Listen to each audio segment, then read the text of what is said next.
လောကမှာဓမ္မမရှိတဲ့အဖို့မပြုတ်နိုင်တဲ့ပုဂ္ဂိုလ်တွေဟာဝမ်းနေခြင်းကြေကွဲခြင်းနဲ့ပဲဆုံးသတ်သွားတယ်ပေါ့လူဆိုတာမျောလင်းချက်ကလေးတွေရှိတယ်ကိုယ့်ကိုယ်အသက်ရှင်မယ်လို့မျောလင်းမိမယ်လို့ရှင်ခြင်းမရှင်တာလေအဲ့တော့နောက်ဆုံးအချိန်မရောက်ခင်ဘုန်းကြီးတို့တွေဟာနောက်ဆုံးထွက်သက်ကလေးဝင်သက်ကလေးနဲ့ထွက်သက်ကလေးမရောက်ခင်ကိုလုံးရမယ်ဓမ္မအခုကလေးကအဖို့ပြုတ်ထားဖို့ဆိုတာဘယ်သူမှအသက်ရှင်နေသေးတယ်ဆိုရင်နောက်ကျပဲလို့ပြောလို့မရဘူးပေါ့မြတ်စွာဘုရားသခင်ကိုရောမြတ်ကိုကြည်အောင်မလားစံနမူနာတစ်ခုအနေနဲ့ကြည်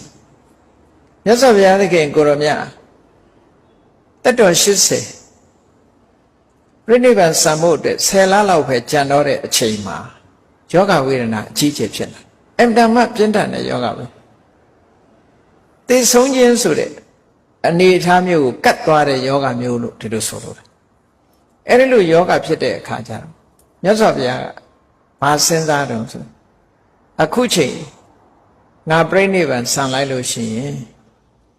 နောက်10လကြာမှတရားဥတရားမြတ်ရနိုင်တဲ့မကျူးဝဖြစ်မဲ့သူဘဒ္ဒရှိငါပြိဋိဘံဆံသွားရင်သူတရားဥတရားမြတ်ရဖို့ခက်သွားအဲ့တော့ခုဖြစ်ပေါ်လာတဲ့ယောဂဝေဒနာကိုငါဟန်တားထားမယ်ဆိုပြီးတော့အာယုသင်္ခါရဖလသမဘတ်လို့ခေါ်တယ်အာယုသင်္ခါရဖလသမဘတ်ဆိုတာအသေးစိတ်ဝိပဿနာရှုပြီးတော့တကယ်ကိုစနစ်တကျဝိပဿနာကိုအလုံးကိုထက်ထက်မြက်မြက်ဝိပဿနာတွေရှုပြီးတော့သမဘတ်ဝင်စားလိုက်တာယောဂဝေဒနာတွေဟာလုံးဝပျောက်သွားတယ်နလန်ထသွားတယ်မြန်မြန်ကြီးအဲ့ဒါကိုအာယုသင်္ခါရဖလသမဘတ်လို့ခေါ်တယ်